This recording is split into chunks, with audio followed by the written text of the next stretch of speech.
Hi everyone, welcome to my YouTube channel Tech Data Engineer.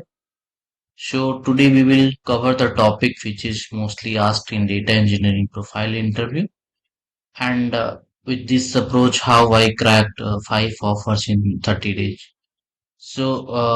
Whenever you are appearing for any data engineering profile interview, you have to be proficient in the programming language, DSA, then data retrieval language, you can say SQL. Then you have to be proficient in data warehousing concept, where you're storing the data, how you're designing the data warehouse. You have to be proficient in cloud platform, because most of the companies asking for, can say, cloud concepts also. Like, because data warehouse and all these things they are designing onto the cloud, not on premises. So that is also one of the important topic. So let's start from beginning. So how I basically prepared this topic so that I cracked the multiple offers in 30 days. So first you have to be proficient in any one of the programming language. So for data engineering, you can choose Python, Scala, or Shell scripting, anything.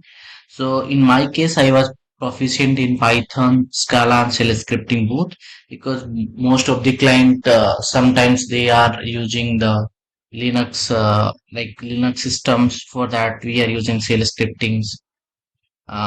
So basically, so that's why Python, Scala. So that is required. So for beginners, any one of the language is also fine. So basically, we will recommend to go with the Python. Okay. So in Pythons, you have to cover the all basic topics, like operator, uh, like data type. You have to cover the loop topics, loop, and basic DSA, OOPS concept. Apart from that, if you are appearing for any product-based company or mid-level company, then you have to go in data structure and algorithm also. So for basically for data profile, they are not asking data structure and algorithm on like up to that much higher level, but they are asking data algorithm from basic to intermediate level. So in data structure, you have to cover the list, string, stack, queue, tree. These are the data structure which is sufficient to crack any interview. An algorithm, you can just go with sorting, searching, traversal, so greedy or dynamic programming, that is not required that much. But yeah, if you are good in that, then that is well and good.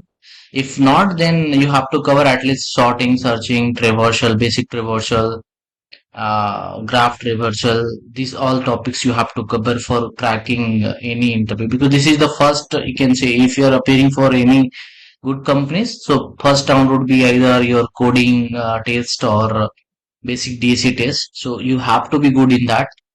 Apart from that, you have to, for data profile, you have to be proficient in SQL also.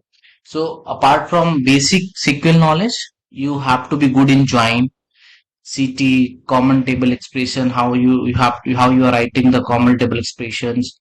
Then you have to be good in advanced function, like advanced function, like window function also. That is very important topic. Window function, rank, row number, lead, lag. Based on these functions, they are asking sometimes queries also.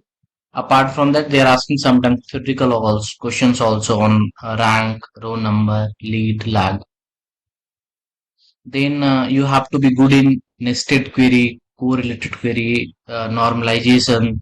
Sometimes even they are giving the ER diagram to design also. So in my cases, like whatever interview I appeared, they asked me question on CT, advanced functions, join operations, window functions, nested, correlated query. These are the frequently asked topics. Even whatever they are asking the SQL queries also, you can solve with the help of these functions in optimized way. In SQL, there is questions for how you are doing the query optimization. So this is also one of the optimization problem. So optimization, query optimization is also one of the asked topic, how you are optimizing your query. So these are the Python and SQL is the basic. Apart from basic, you have to be good in data warehousing concepts, like how you are designing the data warehousing.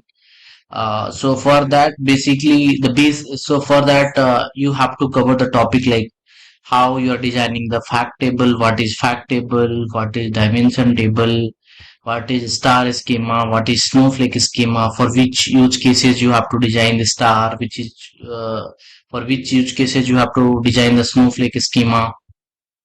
Then you have to cover the topic like SCD.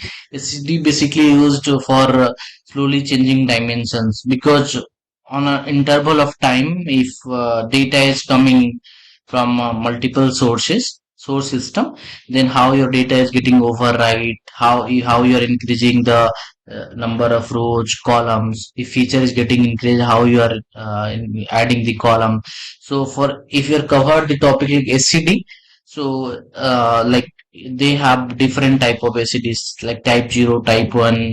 So, in which cases you have to apply type 0, type 1, type 2, type 3. So, this all you have to cover under the data warehouse concept.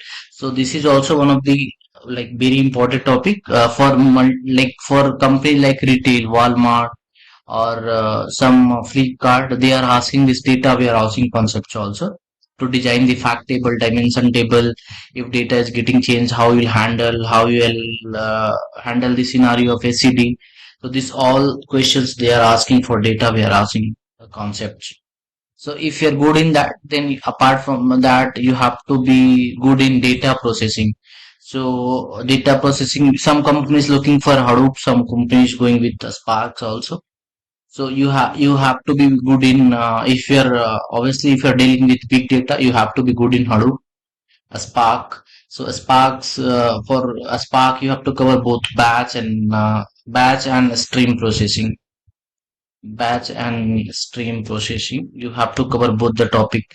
So now most of the company not asking for stream, but yes, some companies like Hotstar or Geo. So company who are just who have the product like this one like Geo Cinema or Hotstar. So they are asking the questions related to this stream processing also.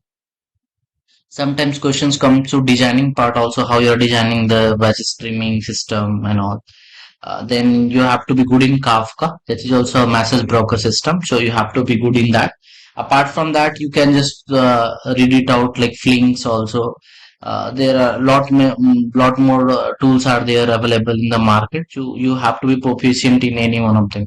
But this is the basic Hadoop and Spark. So that's why I'm recommending you to go through that. You have to cover all the topics and critical questions related to that, scenario based question related to that.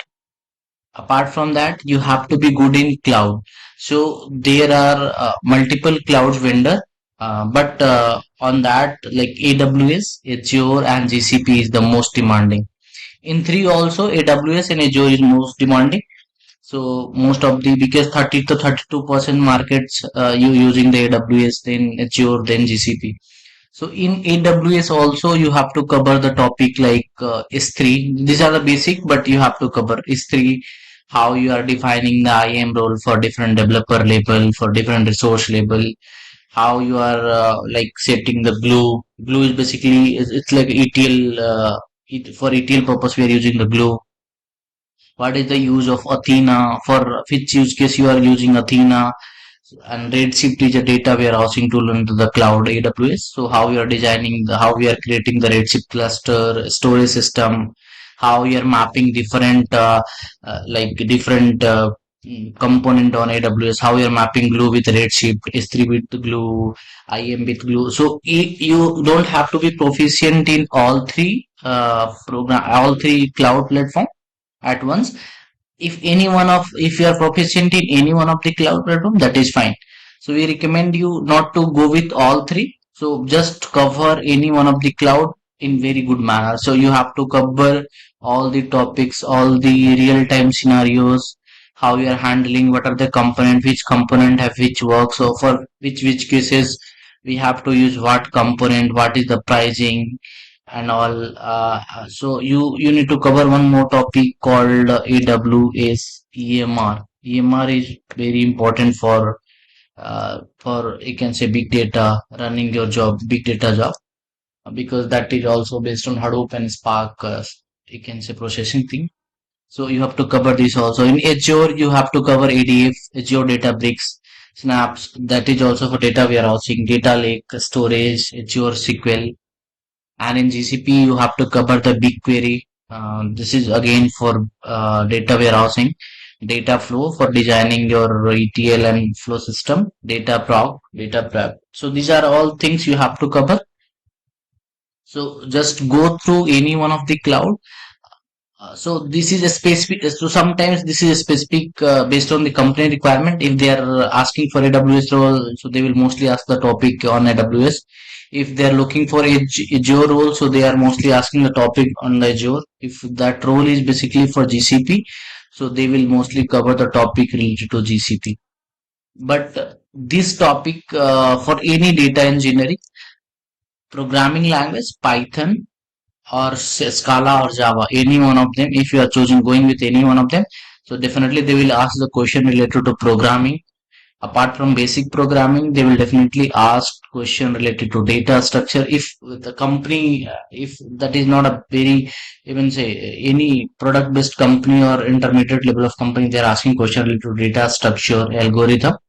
That is for basic designing and optimized solutions. So how you are, which data structure you're choosing for storing purposes, which algorithm you are using, what is your time complexity, space complexity. So basically for any optimized solution, they are looking for data structure and algorithm. So that is very important. And then SQL is also very important for any role, any company, irrespective of any cloud solution or on premises, they are looking for Python SQL. So data warehousing concept also similar to that. That is also required. Then Hadoop and Spark is also required. So these four topic you have to cover almost with almost for every data engineering profile. Yeah, so there is only thing is if you are going with any specific cloud engineer role, so they will ask the question related to that specifically.